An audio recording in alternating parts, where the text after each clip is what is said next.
Hello guys, welcome back to my channel. আশা করি তোমরা সবাই খুব ভালো আছো, আমিও খুব ভালো আছি। আজকে তোমাদের সামনে চলে এসেছি একটা দুর্দান্ত রেসিপি নিয়ে, চিলি চিকেনের রেসিপি নিয়ে। খুব সিম্পল উপকরণ দিয়ে সহজ উপায়ে তাড়াতাড়ি তৈরি হয়ে যায় এই চিলি চিকেনটা। তোমরা অবশ্যই আমার সব ট্রিক্স অ্যান্ড টিপস দেখে অবশ্যই রেসিপিটা ট্রাই করো। আমি যেমনভাবে বলছি সেরকমভাবে যদি তোমরা বাড়িতে ট্রাই করো, চিলি চিকেনটা কিন্তু টেস্টি হতে বাধ্য। চলো রেসিপি তৈরি করতে কী কী লাগছে দেখে নিই। এখানে প্রায় 1 কিলো চিকেন নিয়েছি আমি। বোনলেস দুটো চিকেনই ব্যবহার করেছি।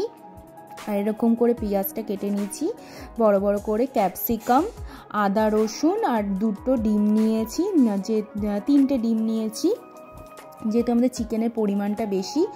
আর চিলি চিকেনটা কিন্তু একটু ঝাল ঝাল হবে, তাই জন্য একটু কাঁচা লঙ্কা কুচি, আদা কুচি, রসুন কুচি আর গোটা শুকনো লঙ্কা, এই উপকরণ দিয়ে তৈরি হয়ে যাবে আমাদের চিলি চিকেন। চলো চিলি চিকেনটা ফার্স্টে চিকেনটাকে ম্যারিনেশন করে রেখে দিতে হবে। ফার্স্টেই চিকেনটাকে ম্যারিনেশন করে নেব। চিকেনে দিয়ে দেবো ফার্স্টে ডিম। চিকেনে ফার্স্টে দিতে হবে আদা বাটা, রসুন বাটা। ফার্স্টে আদা রসুন বাটাটা দিয়ে দিলাম।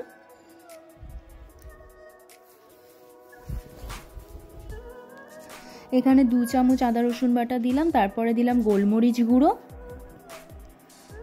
তারপরে আছে হচ্ছে ময়দা।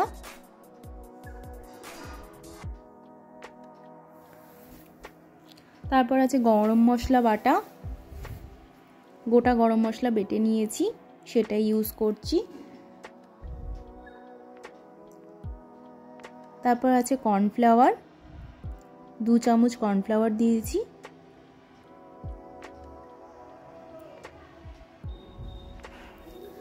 তারপরে সবার লাস্টে অ্যাড করব ডিম।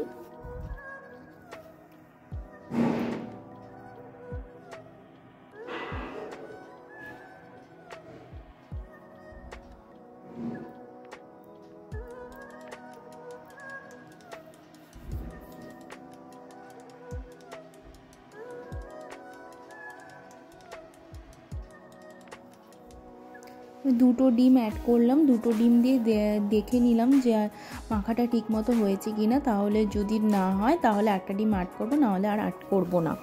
আমার দুটো ডিম দিয়ে মাখাটা ঠিক মতো হয়ে গেছিলো, তাই জন্য আর ডিম অ্যাড করিনি। আর সামান্য পরিমাণে নুন অ্যাড করে দিলাম। আর দিয়ে দেবো কাশ্মীরি লঙ্কার গুঁড়ো, যাতে কালারটা ভালো আসে। কাশ্মীরি লঙ্কার গুঁড়োটা অবশ্যই অ্যাড করবে। কালারটা ভালো আনতে গেলে কিন্তু তোমরা কাশ্মীরি লঙ্কার গুঁড়োটা অবশ্যই অ্যাড করবে।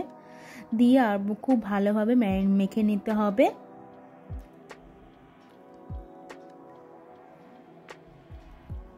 এই সমস্ত উপকরণ মাংসের সাথে খুব ভালোভাবে ম্যারিনেশন করে রেখে দিতে হবে আধা ঘন্টার জন্য।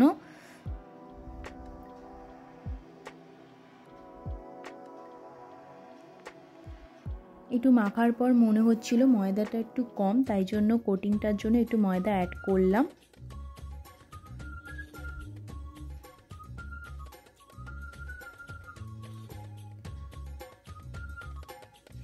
দেখো এটা হচ্ছে ফাইনাল লুক। আর সামান্য একটুখানি সর্ষের তেল দিয়ে, সাদা তেল, আমি ভুল করে সর্ষের তেল দিয়ে ফেলেছিলাম, তোমাদের দেখিয়ে দিচ্ছি। এবার সাদা তেলটা দিয়ে দিয়েছিলাম। তারপর আমি সসটা রেডি করে নেব। তার ফার্স্টেই দিয়ে দেবো টমেটো সস পরিমাণ মতো। তারপরে দিয়ে দেবো রেড চিলি সস।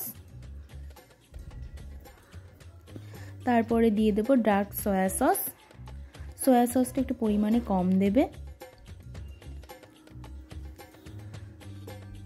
দিয়ে খুব ভালোভাবে মিক্স করে নিতে হবে।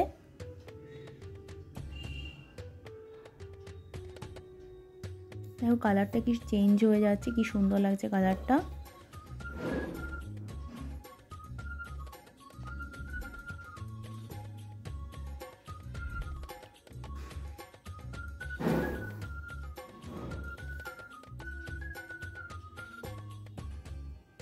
দিয়ে আবারও টমেটো কেচাপ দিয়ে দেবো একটুখানি। টমেটো কেচাপটা একটু বেশি পরিমাণে দিলে কিন্তু রান্নার টেস্টটা কিন্তু ভালো হয় চিলি চিকেনের। দিয়ে খুব ভালোভাবে মিক্স করে নেব। তাহলেই আমাদের সসটা কিন্তু রেডি হয়ে যাবে। এরপর আমি মাংসের কালারটা, চিলি চিকেনের কালারটা ভালো আনার জন্য একটা টিপস তোমাদের শেয়ার করে দিচ্ছি। কড়াইতে একটু গরম জল বসিয়ে 5-6টা শুকনো লঙ্কা সেদ্ধ করে নেবে। সেদ্ধ 3-4 মিনিট 5 মিনিট মতো লাগলেই কিন্তু শুকনো লঙ্কাগুলো সেদ্ধ হয়ে যাবে। দেখো আস্তে আস্তে কালারটাও চেঞ্জ হয়ে আসছে। এরপর শুকনো লঙ্কাটা বেটে নিলেই কিন্তু এটা কিন্তু কালারটা কিন্তু খুব ভালো আসবে। এদিকে কিন্তু কড়াইতে তেলটাও বসিয়ে দিয়েছি চিকেনটা ভাজার জন্য। অবশ্যই সাদা তেল ইউজ করবে। দেখো আমাদের মশলাটাও বাটা হয়ে গেছে। এরপর চিকেনগুলো আমরা ভেজে নেব। চিকেনটা কিন্তু ম্যারিনেশন একদম টোটালি ডান। এবার চিকেনগুলো আস্তে আস্তে তেলটাও গরম হয়ে গেছে, রিফাইন তেলে চিকেনগুলো ভেজে নেব। একসাথে সব চিকেন দেবে না, অল্প অল্প করে ভাজবে, যাতে ভাজাটাও কিন্তু ভালো হবে, মানে ক্রিস্পি হবে। একসাথে সব দিয়ে দিলে কিন্তু ভাজাটা কিন্তু ভালো হবে না, চিকেন ঠিকভাবে ভাজা হবে না, তা খেতেও কিন্তু ভালো হবে না। তাই তোমরা এই সব টিপসগুলো ফলো করে যদি রান্নাটা করো তাহলে কিন্তু রান্নার টেস্টটাও কিন্তু খুব ভালো হবে। অবশ্যই এই সব টিপস মাথায় রেখে কিন্তু রান্নাটা কিন্তু করবে তোমরা। দেখো খুব লাল ভাজবে না, মোটামুটি একটু ভাজা হলে কিন্তু তুলে নেবে। দেখো আমার ভাজাটা হয়ে এসছে, দেখতে কত সুন্দর লাগছে দেখো, আর কালারটাও কত ভালো এসছে, যেহেতু আমরা কাশ্মীরি লঙ্কার গুঁড়ো দিয়েছি। এরপর তুলে নিলাম মাংসটা একটা বাটিতে। দেখতেই পাচ্ছ কি সুন্দর লাগছে। এরপর দাঁড়াও আমি তোমাদের একটা মাংস ভেঙে দেখাই কতটা সফট হয়েছে আর কোটিংটা কতটা পাতলা। এরমভাবে কোটিংটা দিলে তোমাদের কোটিংটা কিন্তু অবশ্যই খুব পাতলা হবে। এরপর আমি একটা কর্নফ্লাওয়ার জলে গুলে রেডি করে রেখে দিচ্ছি, এটা লাস্টে ইউজ করব। এরপর কড়াইতে রিফাইন তেল দিয়ে দেবো রসুন কুচি, আদা কুচি আর রসুন কুচি, দুটো খুব ভালোভাবে ভেজে নিতে হবে, আদা কুচি আর রসুন কুচি।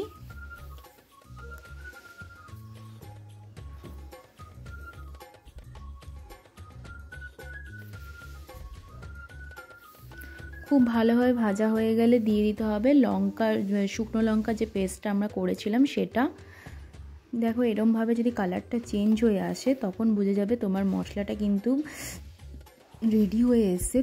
তারপরে কিন্তু আরও যে যে উপকরণগুলো আছে সেগুলো আস্তে আস্তে আমরা অ্যাড করব।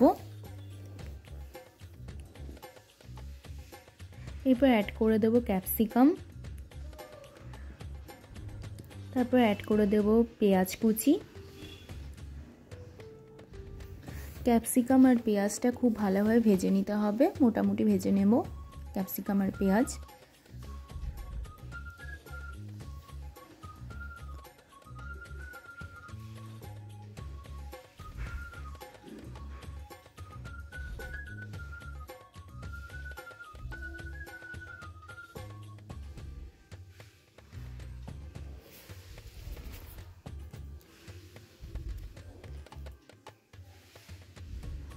কি সুন্দর কালারফুল লাগছে না।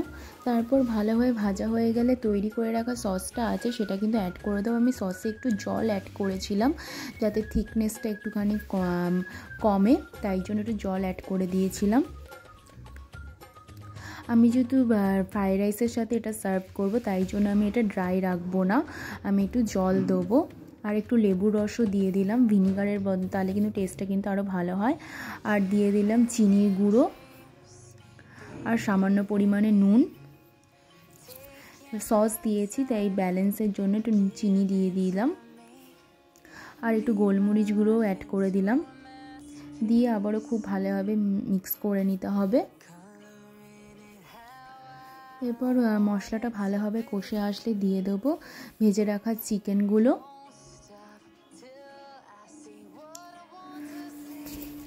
ভেজে রাখা চিকেনগুলো দিয়ে খুব ভালোভাবে মিক্স করে নিতে হবে। দিয়ে পরিমাণ মতো জল দিয়ে ঢেকে রাখতে হবে 5-7 মিনিটের জন্য। 5-7 মিনিট পর দেখো ঢেকে দিলাম, 5-7 মিনিট পর ঢেকে দিলেই তৈরি হয়ে যাবে আমাদের চিলি চিকেন। কিন্তু তার আগে জলটা যদি বেশি হয়ে গেলে তাহলে তোমরা কর্নফ্লাওয়ারটা ইউজ করবে, তাহলে থিকনেসটা ভালো হবে, আমার চিলি চিকেনটা টেস্টিও হবে। তাহলেই তৈরি হয়ে গেল আমাদের সুস্বাদু চিলি চিকেন। তোমরা চিলি চিকেন কিসের সাথে খেতে পছন্দ করো, ফ্রাইড রাইস, রুটি না পরোটার সাথে? যদি আমার ভিডিওটি ভালো লেগে থাকে অবশ্যই লাইক শেয়ার কমেন্টস সাবস্ক্রাইব করে দিও। নেক্সট ভিডিওতে দেখা